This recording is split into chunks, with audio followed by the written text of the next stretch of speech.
So you've reached the end of your school year at Hogwarts in Hogwarts Mystery, and Dumbledore is about to award the winning house the House Cup. And then you realize, as you look at the leaderboard, that your house is not number one, and you're not going to get the number one rewards. So how do you make sure that you can get as many house points as you possibly can before you enter that end of year feast?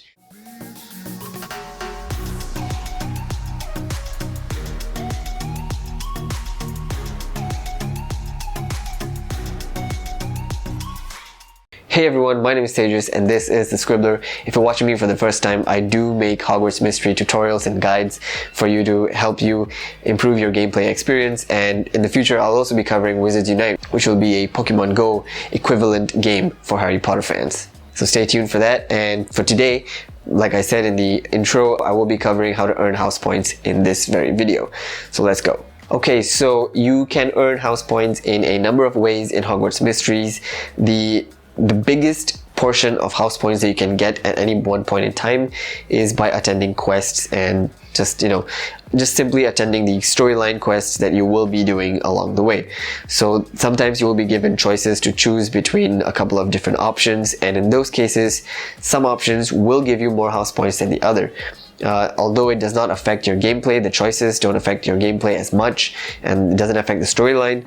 It will, however, affect the number of house points that you can get for your house. Some choices that you make in Hogwarts Mystery will also result in you losing house points, such as, taunting Snape, for example, will result in you losing house points, so much as even 40 house points in one go. So just simply running along with the storyline is going to award you a lot of house points along the way, and you're also going to lose house points by doing that. But let's just say, like I said in the intro, you've already reached the end of your school year and you still need to earn more house points. What do you do in these situations? Well, this is the best time to attend classes. I know you've already finished classes, but you can always go to the location of that class and just simply attend that class again. You have the option to do 1 hour, 3 hour, or 8 hour quests.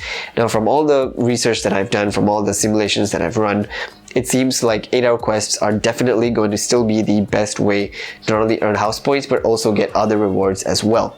So you can earn your attributes the fastest and the best way possible, and also house points through doing 8 hour quests. You can do multiple 3 hour and 1 hour quests as well, but I would still recommend 8 hour quests if you're still far away from getting the house points. Let's just say you're just 1 or 2 house points away, then yeah, I would recommend you do the 3 hour or 1 hour quests, because that would just save you time. But let's just say you're 20 points away from being number one, then yeah, I would recommend doing the 8 hour quests. If you time yourself perfectly with all the energy tricks that I've taught you guys in the other video, then you can probably even finish an 8 hour quest within 4 or 5 hours. So just simply repeat and keep doing these 8 hour quests until you have exceeded each and every single house in Hogwarts and your house is number one. And that's how you can be number one at the very end of the house year.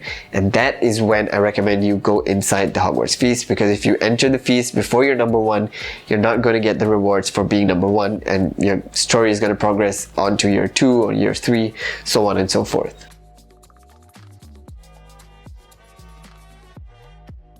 Now, there is one last thing that I would like to mention is, apart from the main storyline quests and apart from attending lessons and so on and so forth, there are also side quests which I highly recommend you do.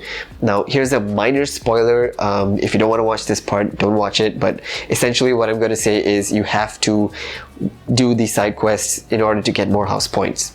So here's the minor spoiler. In year 2, you're going to be learning the spell Episkey via Madame Pomfrey, and she will award you house points by the end of the house year. Now, side quests are not necessary to do. You can still finish the school year and progress onto the next year without finishing the side quest. But I see really no point in pushing away these side quests for a later time or for next time.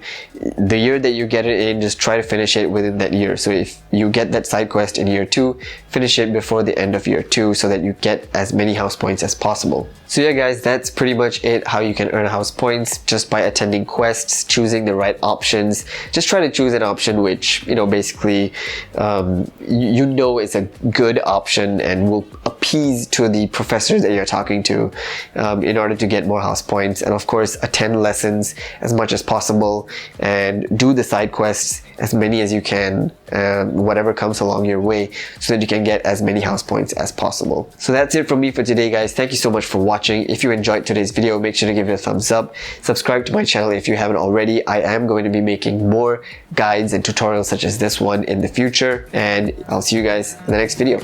Bye bye.